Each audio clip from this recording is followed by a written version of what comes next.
اور نبی نے اس کا پاس و لحاظ بھی کیا ہے، تو نبی تو رحمت للعالمین ہے، اور قوم رحمت للعالمین کا ضروری ہے۔ تو خیال کرنا چاہیے کہ مقصد بعثت پیغمبر اللہ کی طرف سے عالمین کے لیے رحمت کی منزل ہے۔ شعر یاد آ رہے ہیں کہ ہر نفس نقطۂ پیچاک سے ڈر لگتا ہے۔ اصل میں ذرا سا دروازہ آپ دبا دی نہیں چھوڑ کر جائے گی، ایسا بات کرے تو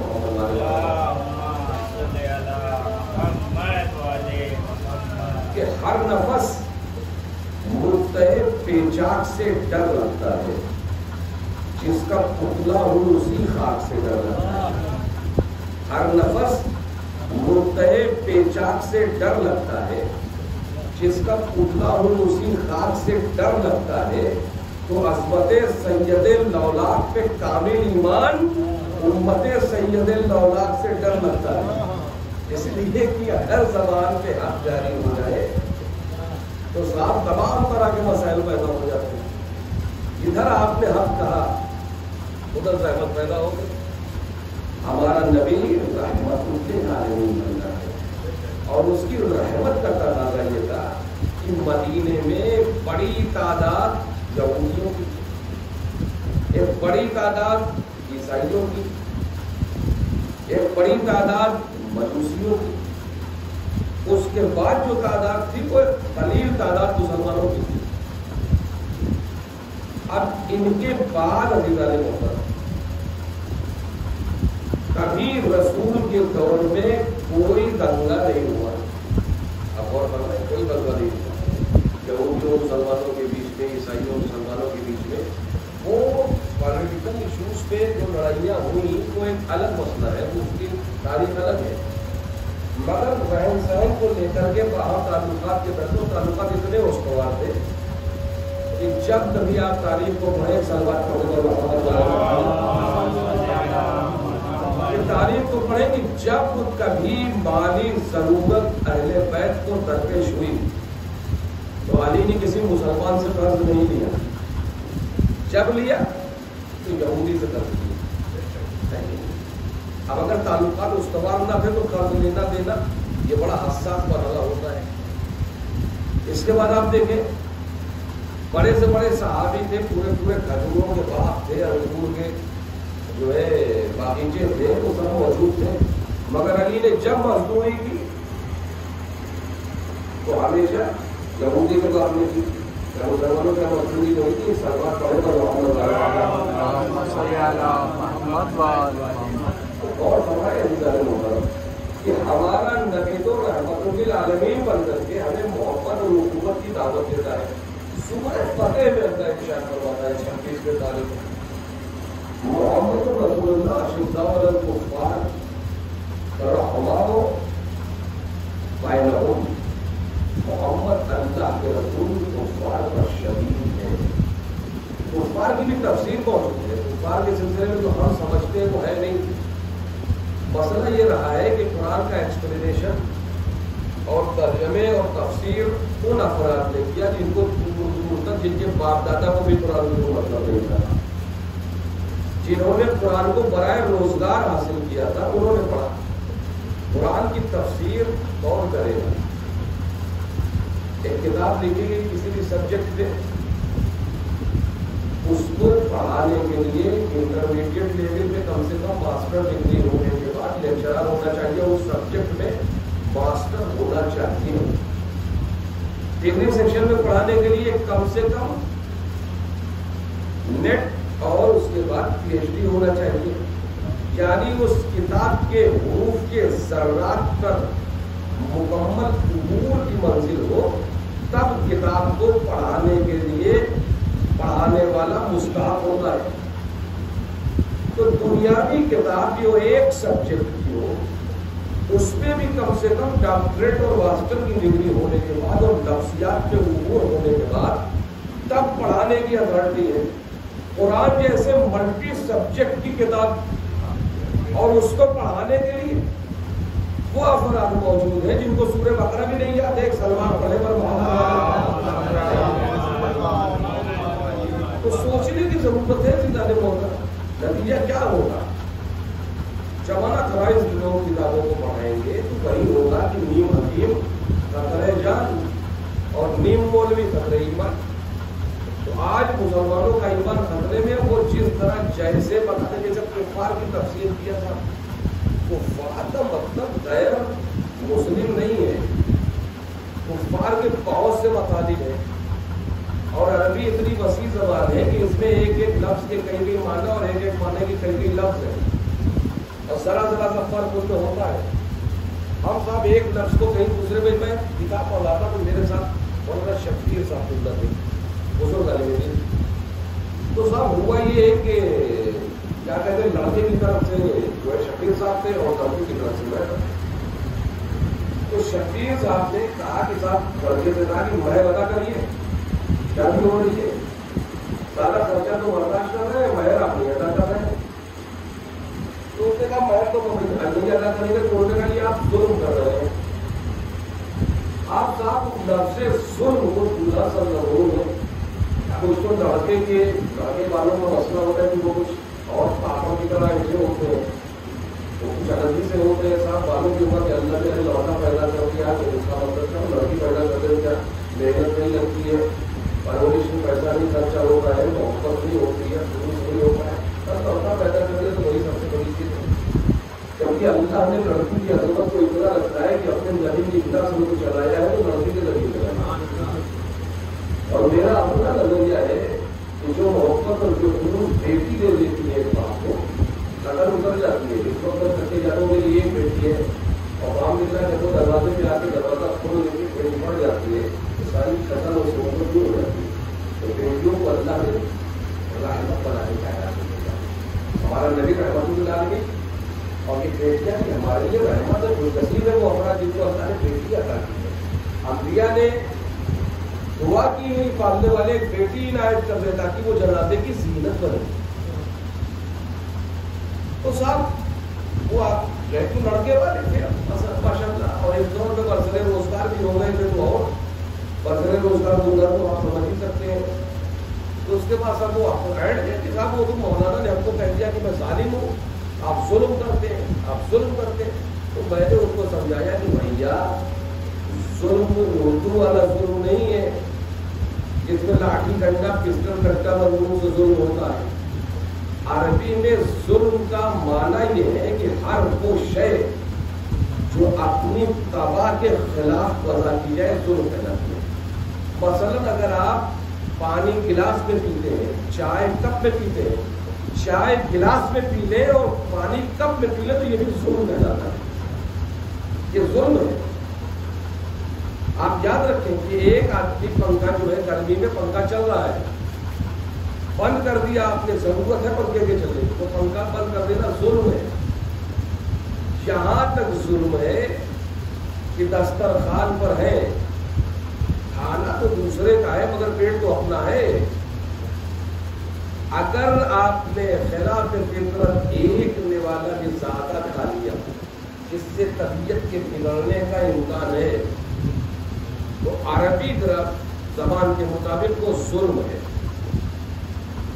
ہر وہ چیز جو خفیف سے خفیف اور بڑی سے بڑی ہو خلاف طبع اگر وضع کی جاتی ہے تو ظلم ہے.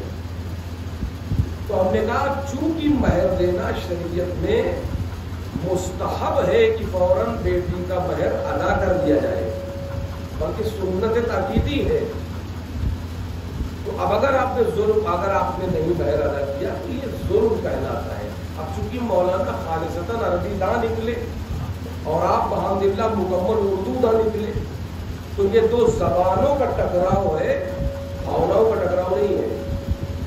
تو خیر یہ بات ان کو سمجھ میں آ گئی. تو عزیزان محترم قرآن کریم میں لفظیات کو اگر پڑھا لکھا نہیں ہے تو معمولی سبجیکٹ کی کتاب کو نہیں سمجھ سکتا انسان بغیر اتھارٹی کے. تو قرآن جیسی کتاب جس میں اللہ کا منشا تحریر ہے اس منشائے پروردگار کو کون سمجھ سکتا ہے اور کون پڑھ سکتا ہے؟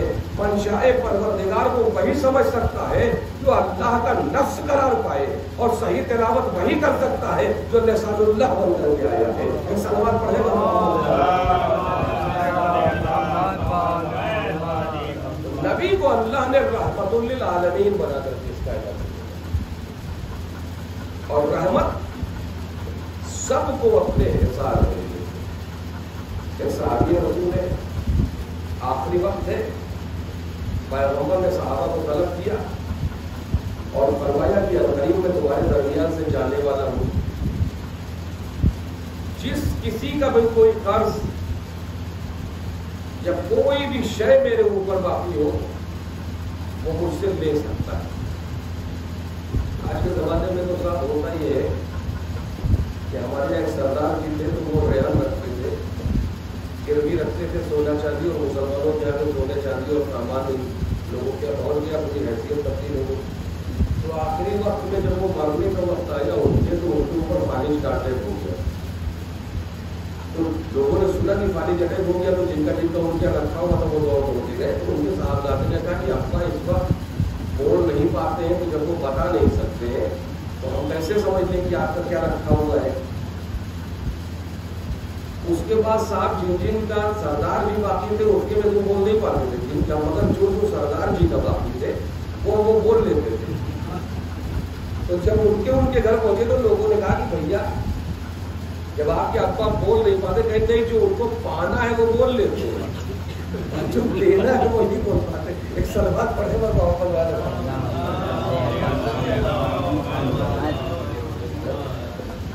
تو سمجھنے کی بات ہے۔ پیغمبر نے کیا کیا؟ فرمایا کہ میں آخری وقت میں جانے والا ہوں، جن کا جو بھی مجھ پہ باقی ہے وہ لے لیں۔ یہ نبی کی دیانتداری ہے، ورنہ پیغمبر کا اپنا اس کے ساتھ کیا پیغمبر نے غلط کیا ہوگا کہ سوچا بھی نہیں جا سکتا، مگر درس دے رہے ہیں کہ جب اس دنیا سے جانے لگو، اور جانے کا ٹائم کوئی معین نہیں ہے۔ نبی تو جانتے تھے موت کا وقت کیا بولے، مگر آپ تو نہیں جانتے نا کہ کب چلے جائیں، لہٰذا ہم پر لازم ہے کہ اگر غلطیاں ہو جائیں تو معذرت کر لیں، دلوں کو صاف کر لیں، محبت سے پیش آئیں۔ چند دن ہے جو چلے گئے وہ آنے والے نہیں ہیں، جو موجود ہے اس پہ کب کون چلا جائے کچھ نہیں کہا جا سکتا، اور جو اپنی جگہ سے چلا گیا اس کی جگہ کوئی پوری کرنے والا نہیں ہے۔ اور 4 دن کی زندگی ہے، اس میں بالکل دلوں کو صاف کر لیں، ایک دوسرے سے معذرت کر لینے میں، معافی مانگ لینے میں، ضرورتوں کو دور کر لینے میں کوئی حل نہیں، اس لیے کہ ہمارے نبی اور معصومین نے مسلسل ہم کو یہی کر دیا۔ تو پیغمبر فرماتے ہیں کہ میں قریب تمہارے درمیان سے جانے والا ہوں، اور جس کسی کا بھی مجھ پر کچھ باقی ہے وہ مجھ سے لے سکے۔ صلوات پڑھتے ہیں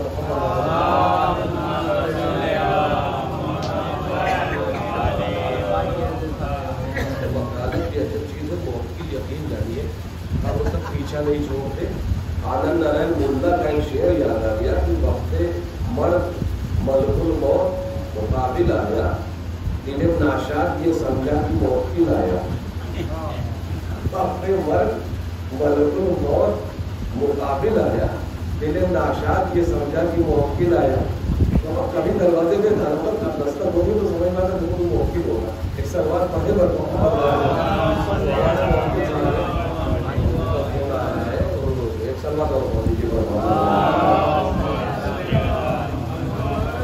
تو پیغمبر کیا فرماتے ہیں کہ مجھ سے جس کسی کا کوئی تساس ہو بنتا ہوں دے دوں۔ ایک صحابی بڑا ہوگا جن کا نام اوقاس بھی اور عکاسہ بھی، لیکن یا رسول اللہ آپ جب پناہ جنگ میں جا رہے تھے تو آپ نے سواری کو تیز چلانے کے لیے تازیانہ لہرایا تھا۔